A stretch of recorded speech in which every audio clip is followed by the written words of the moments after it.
ओम शांति। तो हमारे ऊपर बहुत बड़ी जिम्मेदारी है, हम इस चीज को रियलाइज करें, स्वीकार करें। हम साधारण नहीं हैं, पूर्वज हैं, सबकी पालना करने वाले, सबको राह दिखाने वाले। अब तो वो समय आ गया है जिसके लिए बाबा की मुरलियों में हम सुनते थे, समय तुम्हारा इंतजार कर रहा है। याद आई? पीछे मुड़ मुड़ देखता है मेरे मालिक कहाँ तक पहुंचे। तो समय की गति तेज और मालिकों की गति धीमी। हम सोचा करते थे, इंग्लिश में भी कहावत है, time and tides wait for none. समय और तूफान किसी का इंतजार नहीं करते। लेकिन अब इंतजार भी पूरा हो गया, ठीक कहते हैं आप, पहुंच गया है वो समय। तो हमें बहुत महान कार्य करने के लिए अपने को तैयार करना है। वो समय आ गया, मुझे याद आता रहता है, बाबा ने कहा था ऐसा समय आएगा जब, तो तब सेवाएं केवल वो आत्माएं कर पाएंगी जो सर्व खजानों से भरपूर होंगी। उनकी दृष्टि से, बोल से, वाइब्रेशन से, उनकी शुभ भावनाओं से राहत मिलेगी लोगों को। तो बड़े बड़े कार्य हमारा इंतजार कर रहे हैं। मैं आपको दूसरी बात याद दिला दूं, सभी जो बहुत श्रेष्ठ पुरुषार्थी हैं वो अपने से बातें करके, और अगर कुछ ढीलापन रह गया है उसको भरें। और वो ये है, वैसे तो साकार मूल्यों में ये बात आती ही रहती है, घर चलना है, मैं तुम्हें ले जाने के लिए आया हूँ। भिन्न भिन्न तरह से बाबा कहते हैं, मैं कालों का काल हूँ, तुम्हें ले जाऊंगा, पावन बना कर ले जाऊंगा। लेकिन एक बार बाबा ने एक बहुत सुंदर और गहरी बात कही।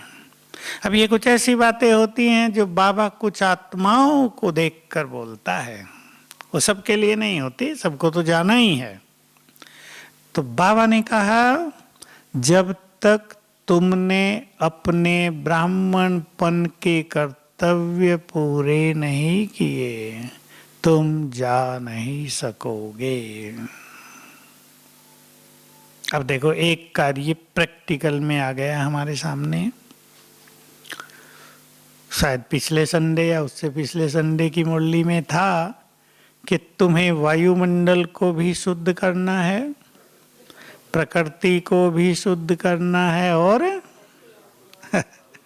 जो ये तमोगुणी भूत प्रेत हैं इनको भी तो घर का रास्ता दिखाएंगे ना, भेजेंगे ना, वहाँ सबको वहीं जाना है, मुक्ति में ही। तो अब तो भूत प्रेतों की संख्या बढ़ती जाती है। दिल्ली कोर्ट में भी कंप्यूटर चला दिए ना 5 भूतों ने रात को और सीसीटीवी कैमरा मुझे भी दिखाया, तो लाइट आ रही है, 5 कंप्यूटर चले। तो ये अब जो नहीं मानते उनको मानना पड़ेगा कि भाई कुछ है तो जरूर, हमें स्टडी करनी पड़ेगी। भूत भी एक्टिव हो गए हैं अब वो बेचारा कंप्यूटर इंजीनियर होगा तो क्या करे, उसका वो काम है, तो वो उसमें लगा रहता है।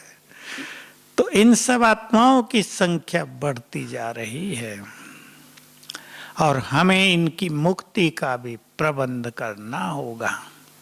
याद कर लें आप, मैं आपको याद दिलाऊं, बाबा की एक मुरली हम सुन चुके हैं 6-8 मास पहले। तुम पूर्वज हो, तुम्हें अपनी सारी वंशावली की देख रेख करनी है। चक्कर लगाया करो, देख रेख करो। कोई दुखी है, कोई अतृप्त है, कोई बहुत अशांत है, कोई समस्याओं चिंताओं में जी रहा है, उसको मदद करो। देखो, बाबा की श्रेष्ठ दृष्टि हम सब के लिए, वो हम सबसे ये बड़े बड़े काम कराना चाहता है। कोई ये भी कह सकते हैं खुद क्यों नहीं कर लेता? नहीं, कुछ काम उसके हैं, कुछ काम हमारे हैं। मैंने अभी 2-4 दिन सीरियल देखी तो जरासंध ने मथुरा पे 17 बार आक्रमण किया और हर बार हार के वापस चला गया, और बलराम उसको मारने को तैयार होता था, श्री कृष्ण उसको रोक देता था, मारो नहीं। बाद में बलराम पूछता है, जब उसने फिर आक्रमण किया तो मैं इसको मार देता तो खेल खत्म ना हो जाता। तो उसको बताता है, विधाता ने इसकी मृत्यु तुम्हारे हाथ से नहीं लिखी है, किसी और के हाथ से लिखी है। फिर भीम से मरवाया था उसको। तो देखिए, परमात्मा कुछ कार्य स्वयं करता है तो कुछ कराता है, कुछ कराता है। वो श्री कृष्ण के चरित्रों का जब विश्लेषण बुद्धिमान लोग करते हैं तो श्री कृष्ण ने युद्ध से पहले कह दिया था, मैं हथियार नहीं उठाऊंगा। क्यों कह दिया था? इसके पीछे राज ये दिखाते हैं कि श्री कृष्ण के हाथों अगर कोई मरता है तो उसकी मुक्ति होगी सीधी, और वो काम अभी होना नहीं है उसके द्वारा। तो कितने रहस्य हैं। बाबा कुछ कार्य खुद करता है, कुछ हमसे कराता है। हम जितने जितने स्वयं को योग्य बनाएंगे वो हमें यूज करेगा। मेरे पास इसके बहुत अच्छे अनुभव हैं, लेकिन वो प्राइवेट होते हैं, वो क्लास में तो नहीं सुनाए जा सकते। और ये पता चलता है हमारा काम है अपने को योग्य बनाना, बाबा का काम है हमें सेवाओं में यूज कर लेना। लेकिन अगर हम योग्य नहीं बनेंगे तो वो हमें यूज थोड़ा ही करेगा, करेगा भी कैसे, हम उसके काम के ही नहीं आएंगे। हमारे पास लैपटॉप हो ही बहुत हल्की क्वालिटी का और हम उससे बड़े बड़े काम करना चाहें तो कैसे होंगे। तो हम अपने को योग्य बनाएं। तो मधुबन में तो सदा ही योग की बहुत अच्छी लहर चलती रही है। हमारे यहाँ तो ज्ञान सरोवर से भी बहुत भाई लोग यहीं आते, शाम को भी सवेरे भी। तो यहाँ बहुत अच्छी लहर सभी को कायम रखनी है। यहाँ का प्रवाह संसार तक जाएगा, दोनों काम होने हैं। एक बड़ा काम भी होना है जिसको ज़्यादा तो नहीं कहा जाता, पर वो तो होना ही है। इस यज्ञ से, हमारी योग अग्नि से क्या होगा? विनाश ज्वाला भी प्रकट होगी, और विनाश ज्वाला का प्रकट करना परम आवश्यक होगा। ये दिखाई देगा कि दुख इतना बढ़ गया।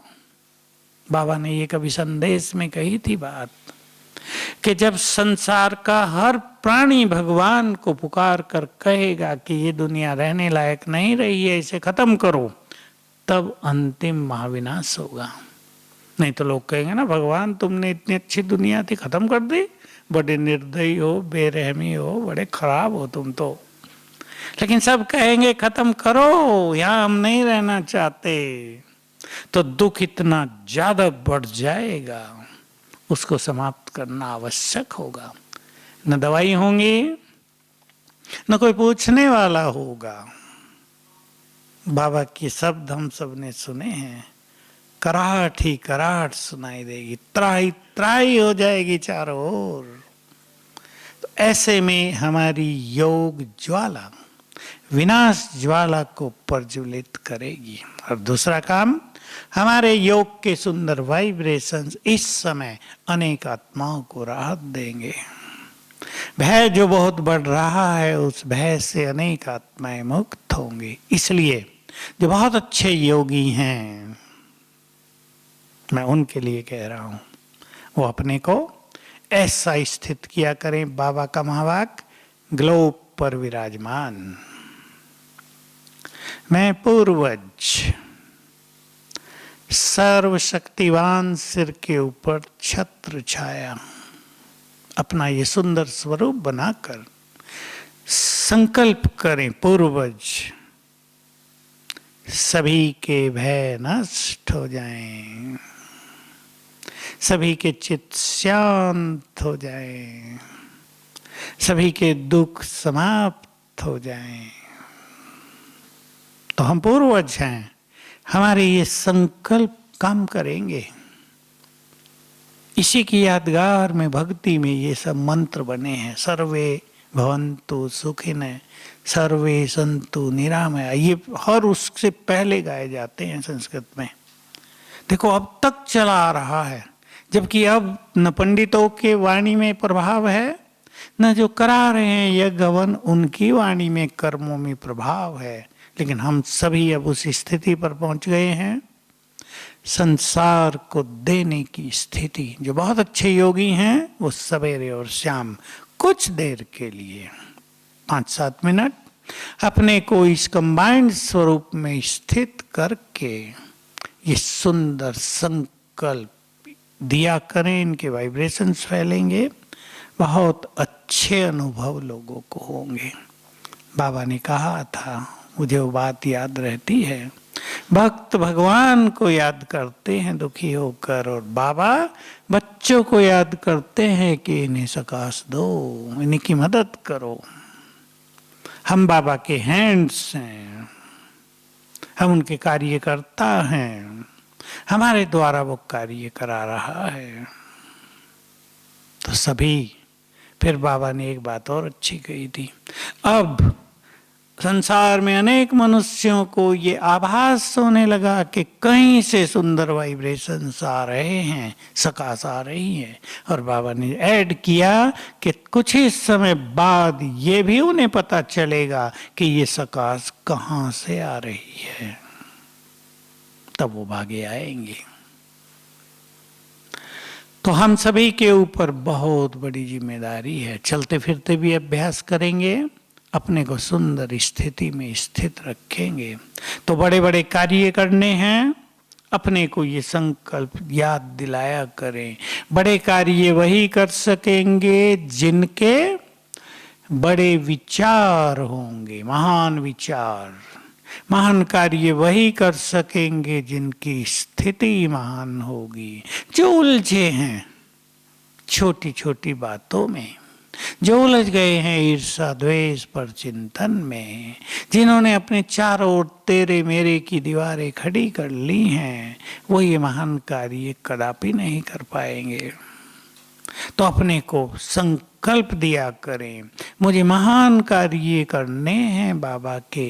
एक ही बार तो मौका मिलता है 5000 साल में, जब हम भगवान के महान कार्य करें। और जो ऐसा करेगा क्या होगा उसे? द्वापर युग से भगवान उनके कार्य किया करेगा। तो ये बहुत बड़ा भाग्य है। किसने हमें चुन लिया है और किन महान कार्यों के लिए? ये तो बड़े बड़े क्वेश्चन लिख दिए हैं, फिर कर देंगे।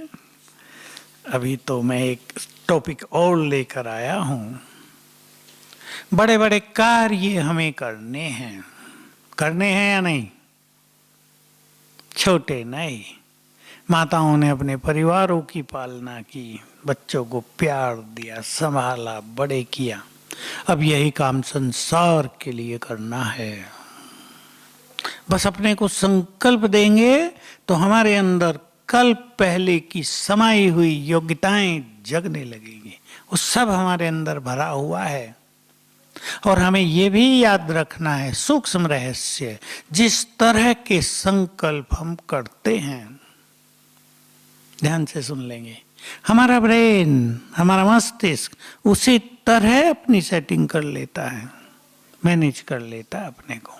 ये ब्रेन की गति बहुत सूक्ष्म है, ये भंडार है। ये ब्रेन भी मनुष्य का भंडार है ज्ञान का। मैं ज्ञान ही कहूँगा, जिन्होंने निगेटिव चीज भरी उनके लिए वो है।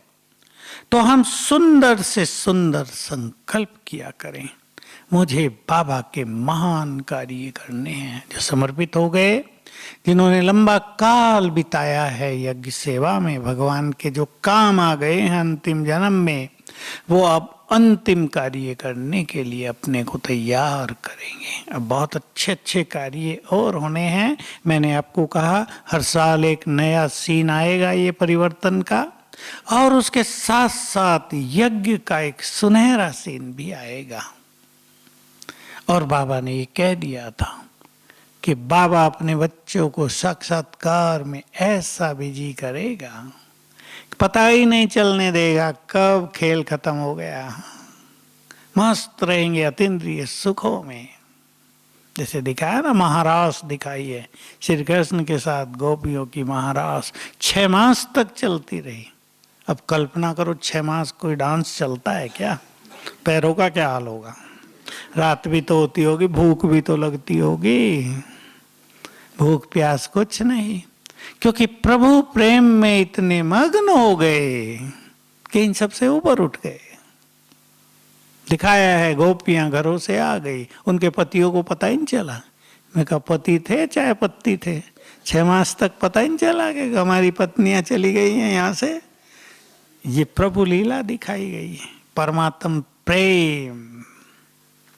ये प्रेम बहुत बड़ी चीज है। तो आखिर में फिर हम ये सीन देखेंगे, जबरदस्त सीन होंगे इस धरातल पर। एक और महादेव जी का तांडव नृत्य ऊपर से, दूसरी ओर ये प्रभु मिलन के सुखों में रास करने वाली आत्मा। इसलिए इसको डांस नहीं कहते, नाचना भी नहीं कहते, रास, महारास, रास लीला।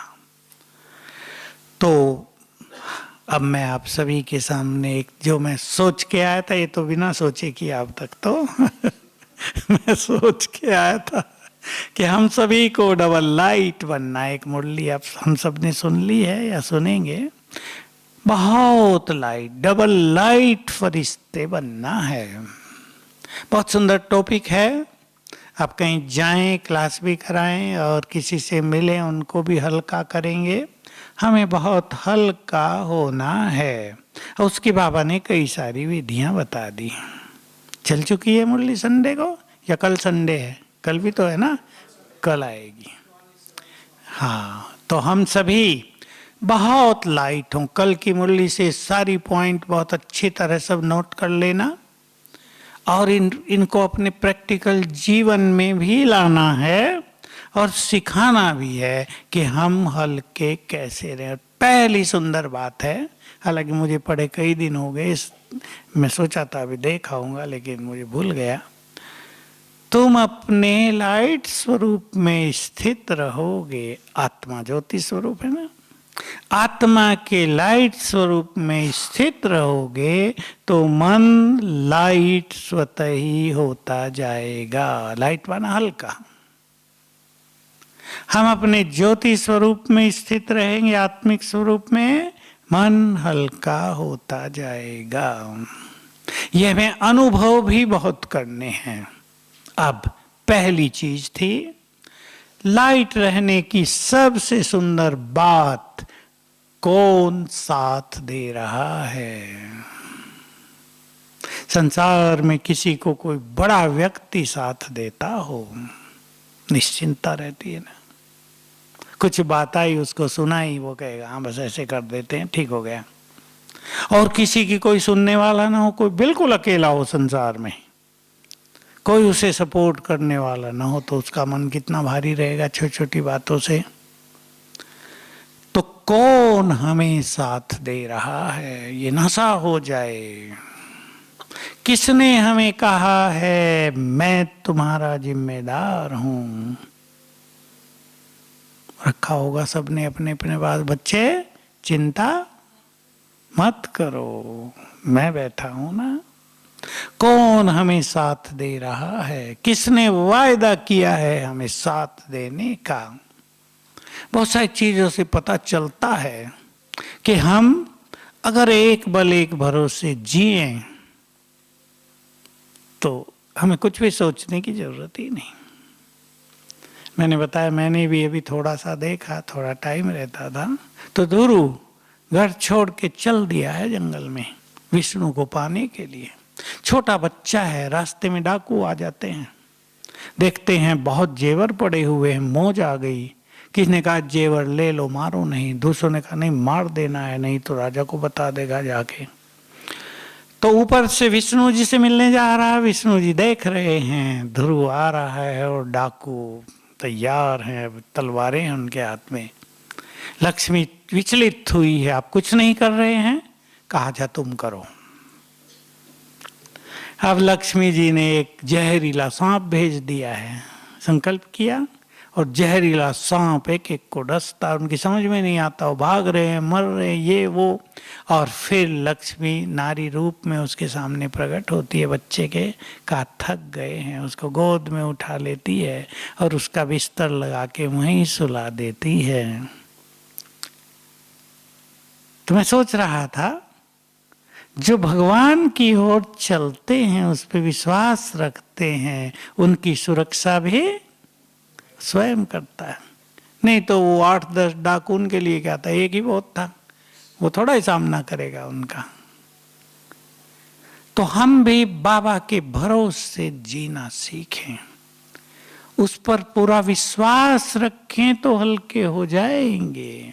दूसरी बात, अपने मन के सारे बोझ उसको अर्पित कर दें और देखें क्या करता है वो हमारे लिए। पर मन के बोझ अर्पित करके हमें पूर्ण विश्वास हो कि वो अच्छे से अच्छा कर देगा, यहाँ गड़बड़ होती है। हम अर्पित भी करते हैं और चिंतित भी रहते हैं, पता नहीं बाबा करेगा या नहीं, बाबा सुनेगा हमारी बात या नहीं, ये होगा या नहीं होगा। किसको दिया है हम ये भूल जाते हैं। जिसको दिया है वो समर्थ है, ऑलमाइटी, और वो हमारी हर तरह से मदद करने के लिए तैयार है।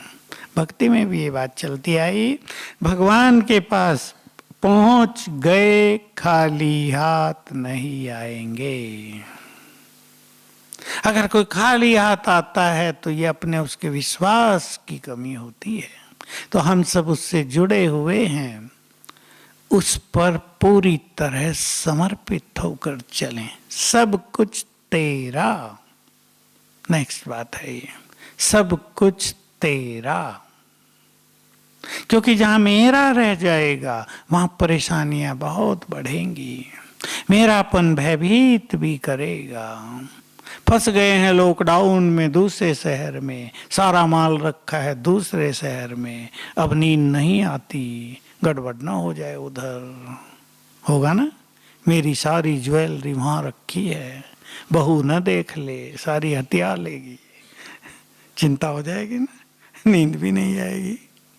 और अगर इस मेरे को तेरा कर दिया, अब ये तेरा है, इसलिए नहीं कि अब लॉकडाउन है तो तू संभाल ले, बाद में मैं ले लूंगी, ये नहीं, ये सब कुछ तेरा है, तेरे लिए तू नहीं दिया, तेरे ही लिए है। तो मन बहुत निश्चिंत रहेगा, निर्भयता आ जाएगी। एक बात कही बाबा ने, बहुत इम्पोर्टेंट है, मैं तो 50 साल पहले ये बात सुनी थी और फिर मुरली में ये आती रही है, जिम्मेदारियां भी बाबा को अर्पित करके जिम्मेदारियां निभाओ। कई लोग इसमें से आधा ही सुनते हैं कि जिम्मेदारी बाबा को दे दो, खुद कुछ ना करो, आधा सुना। जिम्मेदारियां बाबा को देकर फिर जिम्मेदारियां निभाओ तो मन हल्का हो जाएगा, बाबा का बहुत ज्यादा साथ मिलेगा, उसकी शक्तियां हमारे साथ काम करने लगेंगी। जिम्मेदारी चाहे माताओं की, भाइयों की, अपने घर संभालने की है, कई जिम्मेदारियां हैं आजकल और भारी होती जा रही है जिम्मेदारियां पूर्ण करना लौकिक में। चाहे यहाँ हमारी जिम्मेदारी किसी सेवा की है, भारी काम है, अब तो हम सब फ्री, लेकिन बड़े बड़े काम चलते रहे हैं हमारे यहाँ सदा ही। ओम शांति भवन बना तो हमें याद है कॉन्फ्रेंसेस शुरू होती थी, कैसी रिमझिम यहाँ रहती थी, कितने लोग आते थे, सेवाधारी कितने रात रात जग रहे हैं, यज्ञ छोटा आ गए 1000-1500 लोग, याद है ना बाबा राम। जिम्मेदारी, कितना आनंद रहता था। मुझे याद है प्रेसिडेंट यानी जैल सिंह आने वाले थे, हेलीकॉप्टर ऊपर उड़ रहा है उनका, आ गया इधर, और बादलों के कुछ ऐसा कलर हुआ कि सारे मधुबन में जैसे गोल्डन लाइट फैल रही थी, बादल थे और गोल्डन लाइट फैल रही थी, इतना अच्छा रहा। पुलिस खड़ी जहां तहां, किसी को तो जाने दो ओम शांति भवन में, हम लोग तो इधर ही रह गए। मैं तो देखने आया ऐसे, मैं कहा कितना अच्छा लग रहा है। तो बाबा का कार्य, अगर हम उस को सौंप कर जिम्मेदारियां, और जिम्मेदारियों के बोझ से हल्के रहकर जिम्मेदारी संभालें तो संपूर्ण सफलता होगी। ऐसा नहीं लगेगा बहुत काम है, बहुत भारी काम है, दिनचर्या आप सेट हो गई, ये नहीं, बहुत सुख मिलेगा। फिर बाबा ने कही एक बात, अपने विघ्न और समस्याओं को भी बाबा पर अर्पित करके हल्के हो जाओ। करेंगे सभी ये काम, जिम्मेदारियों का भी करेंगे और अपने मन के जो ये बोझ होते हैं, विघ्नों के बोझ या समस्याओं के बोझ, और सबसे भारी बोझ कौन सा होता है? ठीक बोल रहे हैं आप, सूक्ष्म बोझ। इसने ये कह दिया, उसको लिए घूमता रहता है मनुष्य। जो इससे मुक्त हो जाए वही ज्ञानी है। बहुत लोगों को मैं देखा, अरे ये मैंने इनके लिए इतना किया, इसने ये बोल दिया, सब कुछ मलिया मेट, खुशी खत्म, शांति खत्म, बाबा के शब्द खत्म, उसके शब्द याद आ रहे हैं। वो पावरफुल हुआ या बाबा? सोच लो, हमने बना दिया ना उनको पावरफुल। ये कईयों के साथ होता है। मैं उन्हें कहा करता हूं, तुम वैसे तो बहुत पावरफुल हो, लेकिन असलियत में पावरफुल वही है जो मान अपमान, सुख दुख, हार जीत, निंदा स्तुति में समान रहना सीख ले। नहीं तो पावर हमारी कोई लड़ाई करने के लिए थोड़ा ही है। हमारी पावर मनोस्थिति को एक रस रखने के लिए है। तो मन के ये सारे बोझ बाबा को देकर हल्के हो जाएं। फरिश्ता बनना है, फरिश्ते हल्के होते हैं, डबल लाइट। हल्की चीज उड़ती है बाबा की, सुनेंगे कलम बात। हल्की चीज नीचे रहती नहीं, गुब्बारे को नीचे रखने के लिए पकड़ के रखना पड़ता है, बांध के रखना पड़ता है, छोड़ते ही तो ऊपर ही जाएगी हल्की चीज। हम हल्के हो जाएं तो बाबा के साथ रहेंगे, भगवान के साथ। तो बाबा का ये महावाक्य याद करते हुए, कौन सा बहुत काम का है। मैं जब से सुना तब से इसकी प्रैक्टिस की थी, लेकिन ये टाइम लेता है।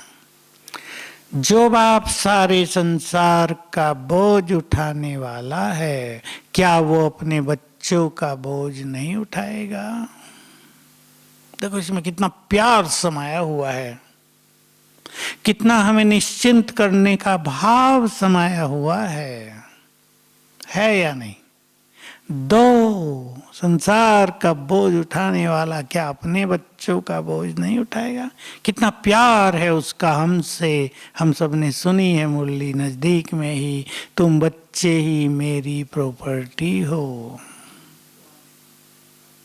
और बच्चों ने भी ये कहा, बाबा हाँ आप ही हमारी सबसे बड़ी प्रॉपर्टी हो, आपके बिना कैसे रहेंगे। ये प्यार की रूह रिहान। बाबा जब सम्मुख बैठते थे, हिस्ट्री होली था बस, तो बाबा ये बातें किया करते थे। हम सुन रहे हैं, आप बहुत अच्छी बात सुनेंगे अभी नजदीक में।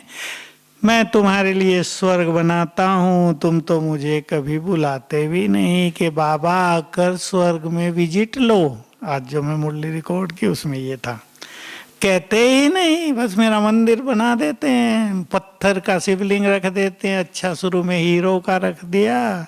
मुझे सतयुग में नहीं बुलाते कि विजिट तो ले लो एक बार। और इससे कुछ दिन पहले की मुरली में है, तुम कभी नहीं बुलाते कि बाबा आओ स्वर्ग में 36 प्रकार के भोजन पाओ, ये सब थे, भोजन पाओ। तो देखो बाबा प्यार से रो रियान, हमें पता और उसे पता है, ना वो आएगा ना हमें याद रहेगा कि उसको बुलाना है क्या। दोनों ही मुक्त हैं, लेकिन ये प्यार भरी बातें हैं, आपस में रो रिहान है। तो कितना प्यार करता है वो हमसे, जो कहता है, ये एक पंखा चला लेना, जो हमें कहता है कि मन के सारे बोझ मुझे देकर हल्के हो जाओ। करके देखेंगे, ये हम अपने अनुभवों का भंडार बना सकते हैं अपने जीवन को, कि बोझ बाबा को दिए और कैसे मन हल्का हो गया। बोझ बाबा को दिए, निश्चिंतता आ गई। हम ये सब खूब अनुभव करेंगे। विघ्न और समस्याएं, बाबा ने बहुत पहले एक बात कही थी अव्यक्त में कि जब बच्चों पर समस्याएं आती हैं तब भी बाबा समाधान टच करता है, लेकिन तब बच्चे उलझे रहते हैं तो कैच नहीं कर पाते। और बहुत सुंदर बात है, सब फायदा उठाएंगे, अगले दिन सवेरे फिर बाबा समस्या का समाधान टच करता है। इसलिए लाइन क्लियर करके बैठो तो समस्या का समाधान आ जाएगा बुद्धि में। देखो ये प्रभु कृपा है हम सबके ऊपर, उसकी ब्लेसिंग हो रही है, उसकी गाइडलाइन मिल रही है, वो मार्ग दिखा रहा है, ऐसे ऐसे करो। तो समस्याएं और विघ्न बाबा को अर्पित करके हम अच्छा योग कर लें। मैं तो जो भी बहुत विघ्न सुनाते हैं उनको यही सिखा देता हूँ, करना तुम्हें है। विघ्न विनाशक भट्टी कर लो 21 दिन की, 1 घंटा रोज योग, इन 2 संकल्पों से बहुत लोगों के विघ्न नष्ट हुए हैं, होते रहते हैं। कई माताओं का ऐसा होता है कि हर तरफ से विघ्न आने लगते हैं, बेचारे बच्चे को ये हो गया, पति का काम धंधा बंद हो गया, किसी को पैसे दिए हुए थे वो पैसे नहीं लौटा रहा है, मेरे को मन उदास रहने लगा, नींद नहीं आती रात को, एकदम समस्याओं से घिर जाते हैं लोग। आजकल ये बात बहुत बढ़ती जा रही है। मैं सभी को बहुत दिन से कहता आता था, और अब आप सावधानी पूर्वक अपने को जरा ठीक रखेंगे। अब नींद की समस्या संसार में बढ़ती जाएगी, इसलिए जो बहुत अच्छे योगी हैं वो रात को सोने से पहले पूर्वज बनकर वही अभ्यास करेंगे। सभी शिव बाबा की, ब्रह्मा बाबा की गोद में सो जाओ, क्योंकि वो हमारे भक्त हैं। अगर वो नहीं सोएंगे तो हमें भी नहीं सोने देंगे, होगा नहीं। माँ के बच्चे जग रहे हो, माँ को सोने देंगे क्या? इसलिए उन्हें सुला दो, अच्छे वाइब्रेशंस दे दो, सभी दुखों से मुक्त हो जाओ, चिंताएं प्रभु अर्पण कर दो, भय से मुक्त निर्भय हो जाओ। सुनहरे दिन आ रहे हैं, सुंदर सुंदर विचार फैला दो वायुमंडल में, सोने से पहले भी बहुत सुख मिलेगा, अपने को भी अच्छी नींद आएगी। तो इसके लिए बहुत ध्यान देना है, सबको सिखाना है आपको। मैं बहुत पहले से ये बात कहता आया हूँ, मुझे लगता था कि नींद की समस्या संसार में बढ़ने जा रही है। हम उन चीज़ों को स्वीकार करेंगे जो अब हो रही हैं और होने जा रही हैं, जिन्हें हम बदल नहीं सकेंगे। इसलिए बाबा मुरली में कह देता, मैं थोड़ा ही विनाश कराता हूँ, मैं इतना बड़ा पाप कैसे करूँगा, ये तो ड्रामा बना हुआ, जैसे कल पहले हुआ था होता रहेगा। ये भी बात सत्य है, लेकिन बाबा ये बोलता है मैं विनाश करा देता हूँ, तो दोनों ही बातें सत्य हैं। तो हम सभी उन चीजों को स्वीकार करेंगे जो होंगी। तैयार कर दो अपने को। अब वो सब कुछ नहीं होगा जो हम चाहते हैं, मेरे बच्चे बड़े होकर इस पद पर पहुंच जाएं और ये कर लें। अब देखो पढ़ाई में कितना डाउनफॉल हो गया, घर में कहाँ बच्चे पढ़ेंगे इतना अच्छा, स्कूल में जाते हैं तो चुस्त रहते हैं, सवेरे उठ के टिप टॉप हो के और पहुँचते हैं, थोड़ा लक्ष्य रहता है। अब कहेंगे मम्मी उठा रहे, उठ जाऊंगा, सोने दो, और थोड़ा डल हो गए हैं बहुत बच्चे, बिल्कुल डल हो गए हैं। तो अब इन चीज़ों को हमें स्वीकार करना ही पड़ेगा। और तीसरी बात, 2 बातें हुई, स्वीकार करना, कामनाएं नहीं। हम ये नहीं सोचेंगे अब ये हो वो हो, ये न हो वो न हो, जो होगा वही होगा, जो होना है वही होगा। और हर एक के साथ क्या होगा, उसके कर्मों की कहानी के अनुसार होगा। बिना कारण किसी को कोई फल नहीं मिलेगा, बुरा फल भी बिना कारण नहीं, बिना कर्मों के नहीं। और तीसरी चीज याद रखनी है, अपने को बहुत हल्का रखते हुए प्रसन्न रखना। खुशी में बहुत बड़ा जादू रहेगा। तो ये जो बाह्य वाइब्रेशंस होंगे नेगेटिव, कमजोर, उल्टे सुलटे, ये इनका असर हम तक नहीं आएगा। ये बहुत जरूरी होगा। और मैं सभी को आज फिर कह देना चाहता हूं, अपने को इतना सेंसिटिव न बनाएं। सेंसिटिव माना नाजुक। इतना नाजुक न बनाएं कि दूसरे की हर चीज दिमाग में रख के घूमते रहें। इससे मानसिक रोग बढ़ेंगे। सब सीख लें और सिखा दें, अपने परिवारों को भी सिखा दें। और ये भी सीख लें कि दूसरों को ऐसे खराब बोलने हैं या नहीं, बोलने भी नहीं हैं। हमारे खराब बोल से किसी पर मानसिक इफेक्ट आ गया, हम भी मानसिक इफेक्ट से बच नहीं पाएंगे। इसलिए दूसरों को राहत देने वाले बोल, दूसरों की चिंताएं हरने वाले बोल, दूसरों के भय को समाप्त करने वाले बोल, अपनापन देने वाले बोल हमें बोलने हैं। नहीं तो सूक्ष्म पाप हमें खाने लगेगा। बहुत ध्यान देंगे, याद रखेंगे, कोई भी बात इधर ठहरा न दें, क्योंकि हर संकल्प से एनर्जी पैदा होती है। छोटा सा उदाहरण, आपके घर में चूहा मर गया है, अब उसको ढूंढना मुश्किल है, सामान बहुत है, बदबू फैलती जाएगी या नहीं, आखिर आपको सारा सामान निकाल के सफाई करनी पड़ेगी। चूहे को बाहर फेंकने के साथ और भी कुछ करना पड़ेगा। फिर बिल्ली भी सड़े हुए को नहीं खाएगी। बिल्ली को भी तो अच्छा चाहिए। तो ऐसे ही अगर कोई भारी करने वाला विचार, कोई खुशी छीनने वाला विचार, कोई डिस्टर्ब करने वाला विचार, कोई शांति नष्ट करने वाला विचार यदि हमने अपनी बुद्धि में रख लिया तो बहुत मुश्किल होगी। इसलिए अपनी आदत ऐसी बना लें, अभी इसे सब तैयार करें। साथ बाहर भगवान मिला है। आज एक मुरली और सुनेंगे, आज वो आप सुनेंगे 2-4 दिन में। खुशी खुशी पर बाबा ने बोली हैं 2 मुरलियां। तुम्हें इस बात की खुशी रहे, इस बात की खुशी रहे, नोट कर लेना वो सब पॉइंट। तो खुश रहेंगे तो सब बातें बाहर जाती रहेंगी फटाफट।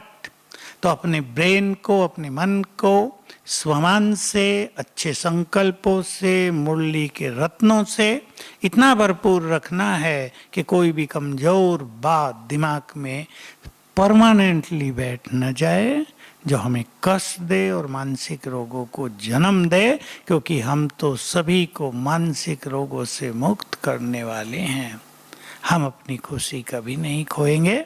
तो सभी डबल लाइट, बेफिक्र बादशाह, भगवान है ना हमारे साथ, वो सोचेगा हमारे लिए। अपने जीवन की प्लानिंग, अपने परिवार की प्लानिंग उसके हाथों में सौंप दो, तुम करो, हम आ गए तुम्हारे पास, अब तुम करो। देखो खेल कितना सुंदर होगा। ओम शांति।